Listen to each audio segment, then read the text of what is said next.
So if you take a look outside, you're gonna see it's raining. It's been raining for maybe like 8 hours, but it's barely been drizzling. Now, I think I got maybe an inch of rain. Maybe I got an inch and a half of rain over the last 8 hours, and it's just been kind of drizzling, which is really, really fortunate because my soil was extremely dry. My soil was extremely dry. It was kind of hot. It was like 85, 90 degrees for about 2 weeks, and I didn't get any rain. And the temperature fell again. And it rained, but it rained like an inch and a half over the course of like 8 hours, and which is very good because that means that the water is going to soak into the soil. When there's a real dry piece of soil, it takes a long time for that soil to rehydrate. And so getting a little bit of moisture across that field steadily over a long period of time will actually do a lot in terms of rehydrating the soil. So I may only have gotten an inch and a half of rain. I may only have gotten an inch of rain, but this rain is soaking into the field. And so that's very good. And next week I got another chance of rain.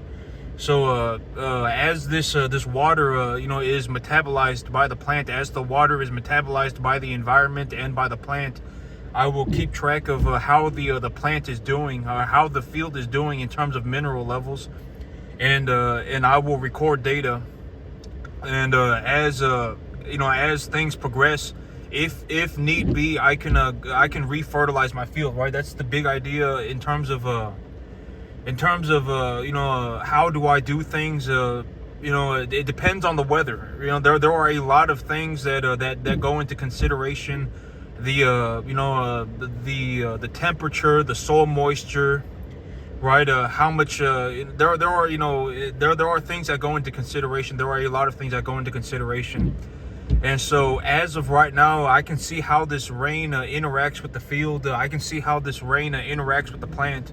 And if need be, I can actually fertilize the field again next week, but I probably won't have to. I mean, I went ahead and I put about 25 pounds per acre. I put about 25 pounds per acre of nitrogen on, but also, this plant material is very, I have a lot of biomass. And so for this field to maintain its current state and to continue to grow, the plants will actually need more minerals. The plants will actually need more minerals just because the plants are so large already. And in terms of accumulating biomass and making sure that the grass has a relatively optimal level of minerals, it's not worth saving the money on fertilizer. I'm gonna say it again, and I'm gonna say it again, and I'm gonna say it again. It is not worth saving the money on fertilizer. All right, if I take a look at my grass and I say, okay, this grass is in a late vegetative state, I'm able to, I actually take a look across my field and I can visibly tell that there are, a substantial amount of flag leaves across the field, but I don't have any grain heads yet, right? I don't have any grain heads. Then if I don't have any grain heads and the plant material has a flag leaf, then the plant is in a late stage of vegetation. It is preparing to flower. The plant has not started to flower yet. So the biomass of the field is pretty substantial, right? I mean, my grass is about 10 to 12 inches tall.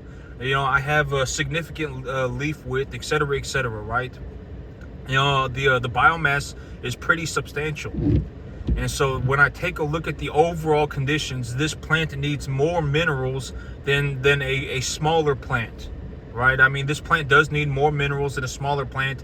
And if I do not give that plant the minerals that the plant needs, then the feed values of the grass will begin to drop significantly pretty quickly. And you see this animal right here, he kind of been like that for a little while, and I've actually been keeping an eye on him. But I mean, I don't see any. He's not coughing, or he's not huffing and puffing or nothing. I mean, maybe he's just kind of dozing off because it's raining, and he has maybe he already ate plenty of grass, or I don't know. But he's not huffing and puffing or nothing. He's just kind of standing there like that. But I am keeping my eyes on him. But the grass, it does need this grass. depending on what stage of development, how much biomass has been accumulated, and the weather conditions, and also the cultivar of grass that you're growing, all of these things come into play. All right, all of these things interact with each other, and you don't want to be in a situation. Because here's the thing. Let's say I take a look at my field and I say, oh well, I don't think I need 25 pounds of fertilizer. I don't think I need, I don't think I need 25 pounds of nitrogen. I think I need 35. I think I need to raise that by 50%. Well, if I put 25 pounds of nitrogen across my field and I have a 10-acre field, and urea is effectively, okay, let's say I need 23 pounds of nitrogen per acre, and I have a 10-acre field, and a tonnage of urea is $600, right? A tonnage, urea prices went up a little bit. It's about $600, and urea is 46% nitrogen. So originally I thought that I needed half a ton of urea, right? Because if I have half a ton of urea, that is 1,000 pounds of urea, and 1,000 divided by 10 pounds, divided by 10 acres is 100 pounds per acre, right? It's 100 pounds per acre, and it is 46. Oh, so I would need 1/4 ton. I would need a 1/4 ton. I would not need a half ton. I would need a 1/4 ton. I have taken a look across my field, and I have determined that my field needs 23 pounds of nitrogen. All right, I probably will have an opportunity for rain next week again. My soil is rehydrated, and et cetera, et cetera. I take a look at my field and I say, well, on this 10-acre field, I need 23 pounds of nitrogen per acre, right? Let's say that that's the situation that I'm in. And I actually go out and I take a look at my plant material, and I actually take a look at it real close, and I'm like, you know what, the biomass is not really accumulating properly. I'm actually starting to see that there are potential signs of nutrient deficiencies. And so I'm not going to use 23 pounds. I'm going to use 35 pounds. I'm going to use 30 pounds. I'm going to use 30% more. I'm going to use whatever. What's 23 divide? I'm going to use 34 pounds. I'm not going to use 23 pounds. I'm going to use 34 pounds. Then, originally my fertilizer would cost what? I mean, if urea is $600 a ton, and I need half a tonnage of it to put 46 pounds of nitrogen on each acre across my 10-acre field, then I need a 1/4 ton, right? I need a 1/4 ton, and a 1/4 ton is how much? It's $150. But I take a look at my situation and I say I actually need 50% more fertilizer. Then how much is it going to cost me, right? It's going to cost me $225. It's just going to cost me $75 more. And remember, when on 10 acres of good grass, I can easily run 30 cattle, 500-pound cattle easily. They're not even getting close. They're not even going to get close to eating all of the grass. And in all honesty, I want them to eat all the grass. And if they eat all the grass, I can just supplement them with a little bit of grain. I can just give them whatever, 1.5% of the body weight a day in grain or whatever. I just give them however much they want to eat, okay? In terms of grain, I just give them however much they want to eat. And so it's not worth saving the $75. It's just not. The feed values of the grass are going to collapse.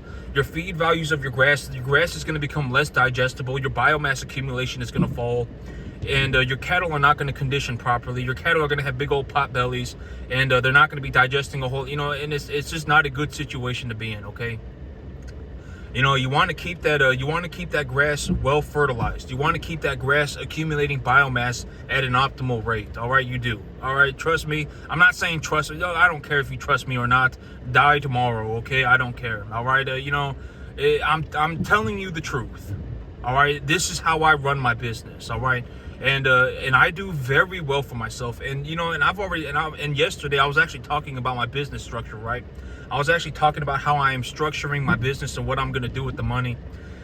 And I said that the equity in the cattle is my money. That's the money that I get to keep, right? And I'm going to run it like this because I've decided. I sat there and I thought about it, and I have decided that this is a very reasonable way for me to operate the business, and I will be honest about it.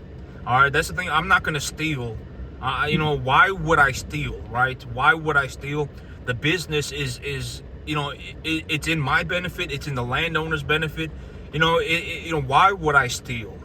right? Why would I steal? I'm not a thief, all right? That's what the thing about me is I always say I'm not a saint, but I'm also not a thief, okay? I'm not a thief.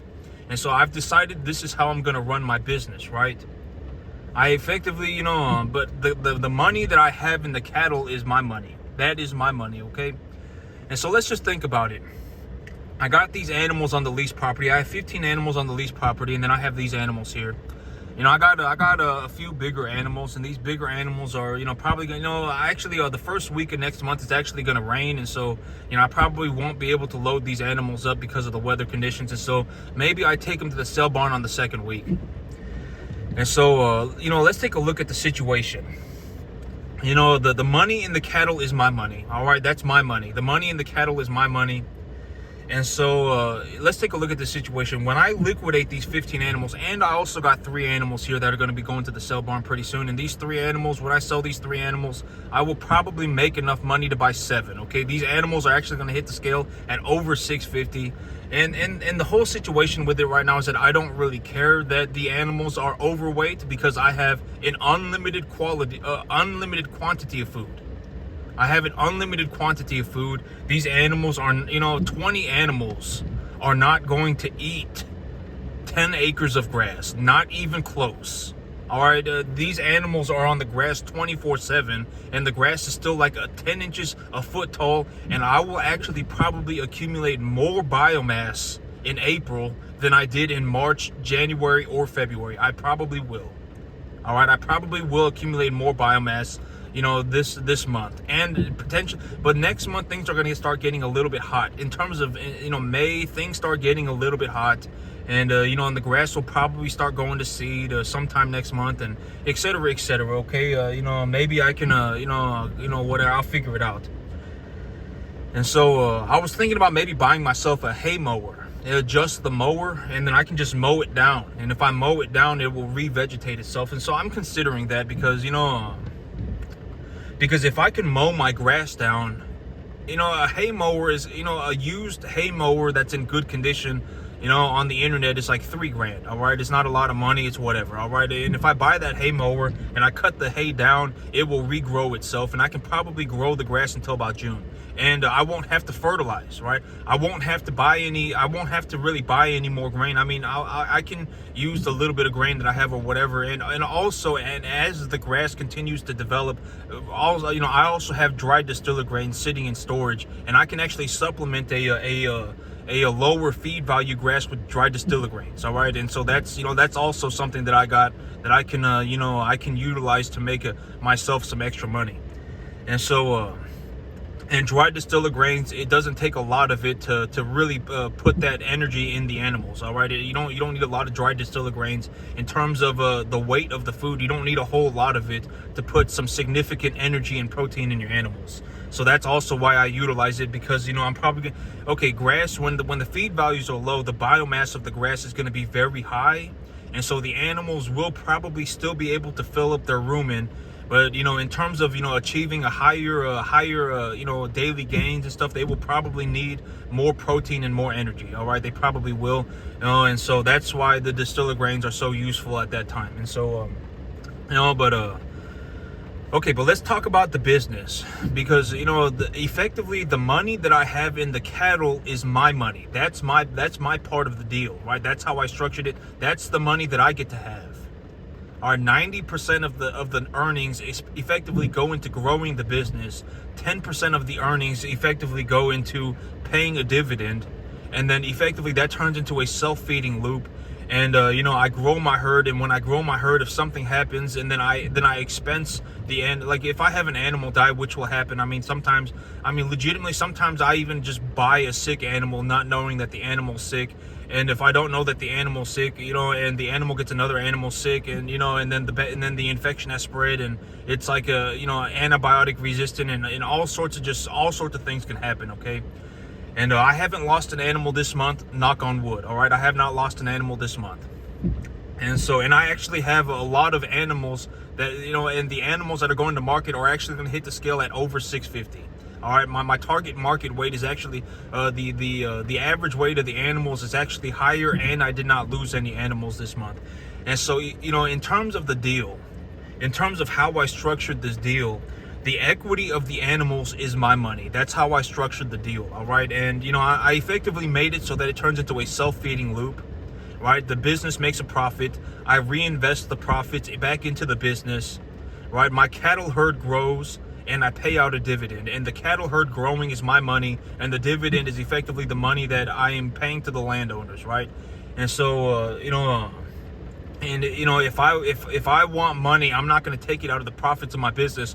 I'm going to liquidate an animal, right? I'll sell an animal, and I'm also not going to, when I sell an animal just so I can have some money, I am not going to I'm not going to expense that towards the business. I'm just going to take that as my personal loss. I'm not going to be like, oh, well, I need to expense another animal next month so that I can, make my herd whole. I'm not going to do that. That wouldn't be fair to the people who lease me their property. I mean, if I legitimately feel like I want some money, I will just take it out of my herd, and, that's my money. All right. And, so that's my money. And I've always said that in terms, the whole thing about business is, if it comes down to it, I will just take my deal, and I don't care. All right, I make plenty of money.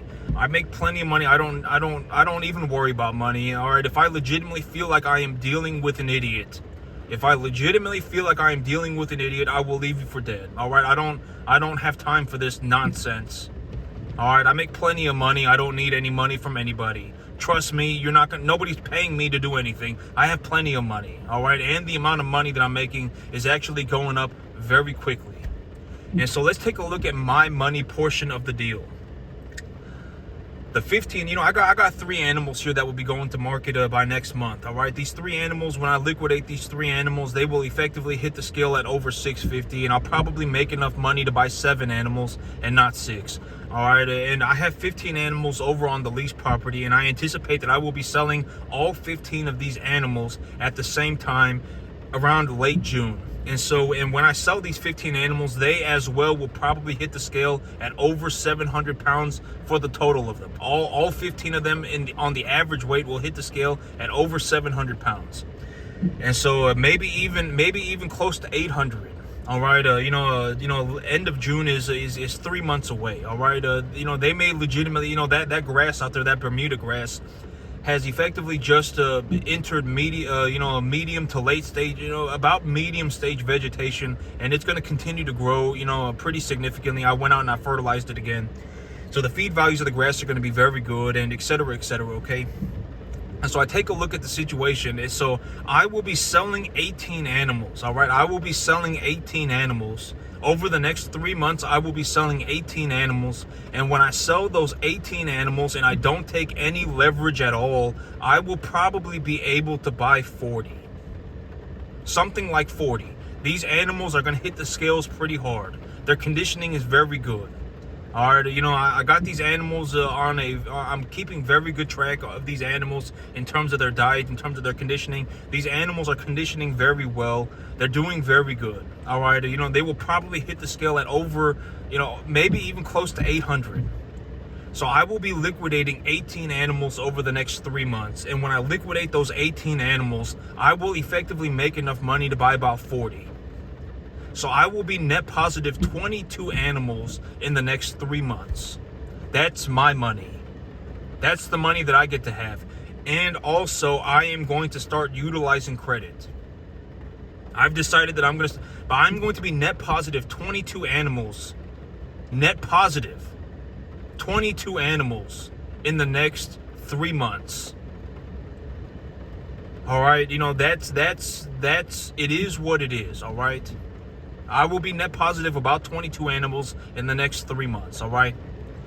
And so, and that's the money that I get to keep. That's my part of the deal, right? That's my part of the deal. That's the money that I get to keep. All right, and when I raise these 22 animals, so instead of 18 animals, I traded those 18 animals for 40 animals, effectively. I went and I sold 18 animals, and with that money, I bought 40. When I raise those 40 animals, the amount of money that I make will go up. And when the amount of money that I make goes up, the dividend payout gets better, and the earnings of the business goes up as well. 90% of the net positive earnings for my business effectively go back into reinvestment of my business. The equity of the herd is the money that I get to keep, and then I pay out a 10% dividend to the people who lease me their property. That's how I do it, okay? That's how I do it. And that's how I've decided I want to run my business. And, and and legitimately, if you don't like it, then die poor. All right. I don't care. Trust me. I don't need any money from anybody. All right. If I legitimately felt like I wanted to buy even whatever, 200 acres, I could already buy it. It doesn't matter to me. All right. It doesn't matter. And I'm not saying that to be an arrogant prick. I'm just saying don't be an idiot. All right.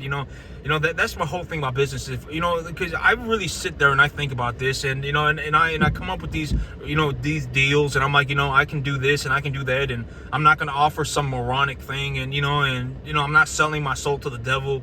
And if I legitimately feel like I'm dealing with an idiot, nobody likes a greedy moron. Nobody likes an idiot, right? I mean, if I legitimately feel like I'm dealing with an idiot, then I'll leave you for dead. All right, have fun dying poor. Nobody cares about your worthless life. Legitimately, all right? It's not funny, all right? It just is what it is for me, okay? It just is what it is for me. And I'm not saying that to be some horrible, malicious person. I'm saying, the whole reason that I set up the business like this is so that the business, effectively, I am able to reinvest the money. And when I reinvest the money, me and the people who lease me their land make more money. That's the big idea. All right, that's the way I've decided I'm going to structure my business. That's the way I've decided I will structure my business, okay? It's what makes sense to me. I believe that it is a good deal, and that's how I run my business. All right, you don't like it, then take your BS somewhere else. All right, have fun with your La La Land journey. All right, but that's effectively my money. And here's the thing, I'm also gonna have to think about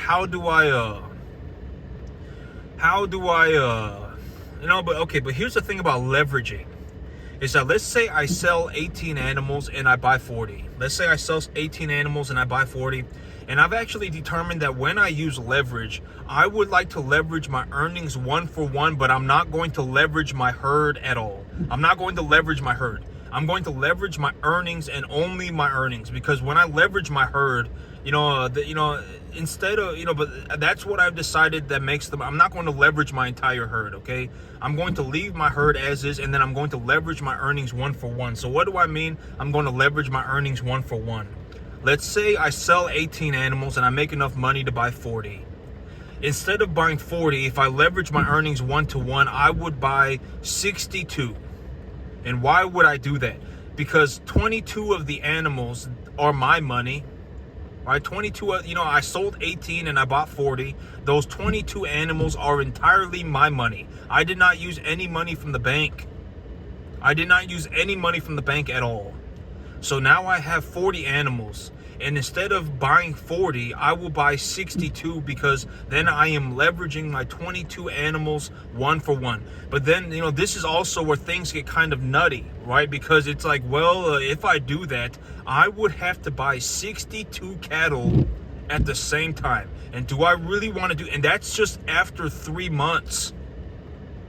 That's just after 3 months, and that wouldn't even keep my balance sheet would still be in the net positive. I would just be leveraging my earnings. My balance sheet would still be, this is what I call the stabilized herd, right? This is effectively the stabilized herd, right? My balance sheet would still be in the net positive, right? And and that's where things get nutty. If I, within 3 months, if I leverage just my earnings, not my balance sheet, but just my earnings, not my entire herd, but just my earnings, I would have to buy 62 animals in 3 months. And if I compound that forward, this thing goes, it gets out of hand very quickly. That's the big problem. And so, I would need a substantially larger facility to do something like that. Could I do it? Yes, I could. but I would need several preconditioning pens. I cannot do it on 2 preconditioning pens. I would need like and I would probably, if I was legitimately going to precondition 62 animals at a time, I would need 10 preconditioning pens. I have one big one here. I've already said I'm going to use this as a big preconditioning pen, and then I have 2 preconditioning pens, the smaller ones over there, right? And so, I would need like 10 preconditioning pens to do that. And also, if I do that, and granted that things just kind of go okay, and I compound that forward, the money goes ballistic, and the number of animals that I need goes up drastically. It goes up drastically. Right? I mean, and I legitimately, okay, here's the thing. By the end of this year, within 8 months, just in the cattle business, I will probably make over $60,000, $70,000, $80,000 a month. I probably will. If things change, I will tell you, right? If the commodity markets collapse. But to me, the commodity markets don't really matter, because the price of beef is not going to zero. It's not. Forever, my entire life, as long as humanity exists, beef will be worth money. All right, beef will be worth money. So beef is not going to zero, okay? And in my situation, I don't really even care what the price of corn does. The beef market is, beef cattle are not going straight down forever. They're not. I would actually say that $2 or so is a reasonable price for the price of for the feeder cattle market. $2. Right now it's sitting at about $2.80. I would say that $2 is a fair evaluation in terms of how I see things. I say $2 is good. If it drops to $2, that's would be a reasonable price for the long term. All right, $2 would probably be a reasonable price for the long term from the estimates that I have. And here's the thing. If the price of feeder cattle falls, the price of calves, all of the animals will go down in value, not just the big animals. So it doesn't matter to me, all right? If the price of cattle go down, I will sell them cheaper, but I will also buy them cheaper. It does not matter to me, all right? It doesn't matter. If I was in some feed yard business and I was constantly relying on the cattle market and on the commodity markets to make a profit, sure, I would be more concerned. But I'm not, because I grow the grass. All right, I grow the grass myself. It doesn't matter to me. I grow the grass myself. All right, I grow this grass. I grow very, very, very good grass. And I do very well for myself. In terms of okay. So, but that's another way to look at it. I mean, within the next 3 months, my herd will go net positive 22 animals, and I'm only going to be liquidating 18. I will be effectively liquidating half of my animals, and I will still go net positive 22 animals, and that would be me using zero debt. I'll go net positive 20 animals, and that would be me using zero debt. But that's a realistic way to look at it. All right. I mean, it is what it is. All right. I do. I would actually anticipate that I end the year with an income closer to $70,000 a month in the cattle business, just in the cattle business. When you take a look at what I'm doing, it legitimately puts me in the very, very, very top percentiles of the entire U.S. economy. Not just the cattle market, the entire U.S. economy. It does. I don't worry about money. All right, in terms of straight cash flow, as of right this moment, I probably, a reasonable estimate for how much money I make right now, $15,000 to $20,000 a month. Within 3 months, I will effectively double that. By the end of the year, I would actually anticipate that my income ends up somewhere between $50,000 and $70,000 a month. I am looking to utilize a little bit of leverage, all right? I would like to utilize a little bit of leverage. All right, I'm looking to utilize a little bit of leverage. Maybe I leverage just my earnings 1-for-1. When I leverage my earnings for 1-for-1, I am effectively keeping my earnings at zero then I am also, increasing the number of animals that I have, right? I'm appreciating more assets at the same time. And should I do that, I would actually double my income, more than double my income. I would go net positive 40 animals in the next 3 months. I would more than double my income within the next 3 months. All right, I would effectively take my income to about a $30,000-$40,000 effectively within 3 months. All right, but that's how the deal is structured. That's how the deal is structured. That's how I structure my deal. That's the only deal. All right, nobody's paying me to do anything. All right, nobody's paying me to do anything. If I legitimately felt like I needed more money, I would just run more cattle. All right, I don't have time to deal with moron idiots. All right, I've structured the deal this way for a reason. Nobody's paying me to do anything. All right, money is already negligible to me. And I've already talked about my money. If I legitimately, I'm like, I want to go and spend $10,000, or I just I want to go and spend I want to buy something for $2,000, or I want to buy something for $5,000. I'll just take the money out of my herd. All right, the herd is my money. The cattle are my money. All right, and at the end of the day, if you think it's unfair, you go and you buy yourself 50 cattle over the next 3 months and have your mystical, magical adventure. See how it turns out for you. Start your own business. Be a first-generation farmer. Have fun. Nobody's stopping you. It's a free country. All right. At the end of the day, if you're not going to be useful, at least keep your BS to yourself. You're going to take other people down with you if you don't. All right, nobody cares about your opinion, right? Nobody cares about your opinions. I am telling you that this is a statement of a fact. This is what I'm doing. This is the direction that I'm going. This is how much money I anticipate I'm going to make. This is how I structured my deal. This is why I structured my deal that way. This is the grass that I'm going. I tell you facts. I'm not in some mystical, magical Disneyland adventure. All right, Disneyland, I'm not on some magical adventure, right? I'm not on some Disneyland journey. And when you take a look at my results, this puts me in the very, very top percentiles of the entire U.S. economy. Not just cattle farming, not just farming. Legitimately, my results on my cattle farm put me in the very top percentiles of the entire U.S. economy. The amount of money that I'm making is actually still going upwards in a vertical line. Legitimately vertically. I would anticipate that I go net positive about 20 to 40, depending on how much leverage. Even if I don't use any leverage, I would still go net positive 20 animals over the next 3 months. 22 animals, something like that.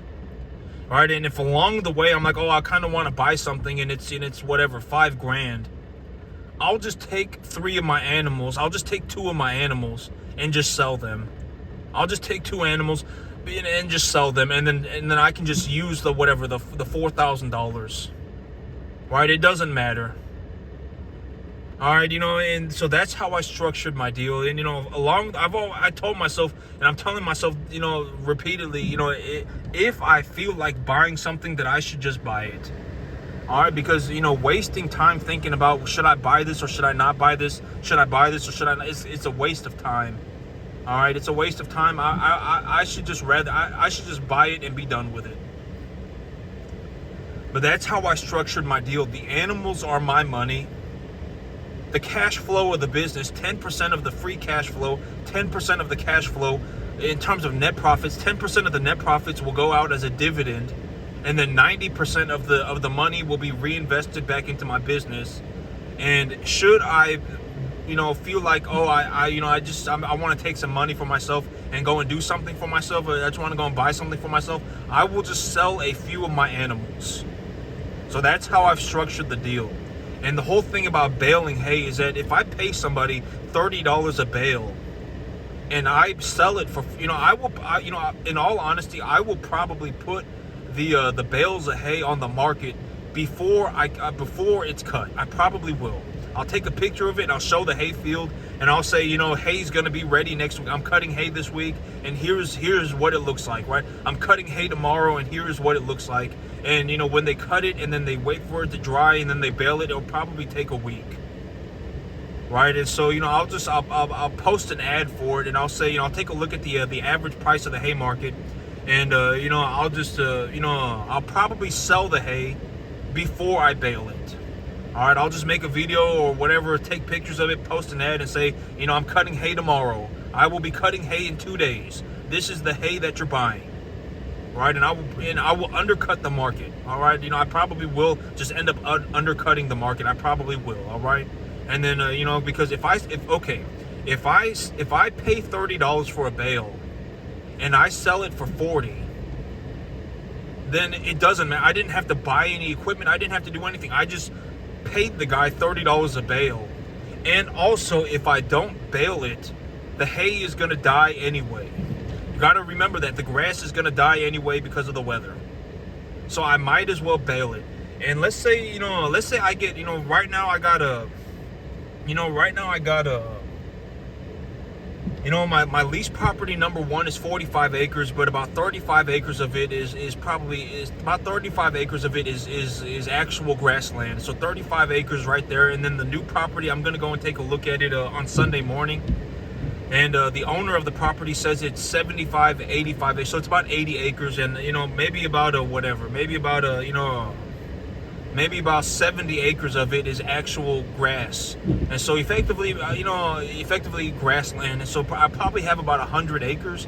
And and I will probably get somewhere around 3.5 bales per acre. I probably will. If I only cut hay twice instead of 3 times, and I get some decent weather conditions, I will probably get 3.5 bales an acre. So I will probably get about 700 bales of hay on that field a year. I probably on the 2 fields a year. I probably will about 700 bales, right? And if I'm with a $20 margin, that's $14,000 a year that I make additional money. I didn't have to buy any equipment or anything, right? I didn't have to buy any equipment or anything, and I make an extra $14,000 a year, right? And I can take that money and I can buy grain with it. I can buy more than likely I will buy grain and fertilizer with it.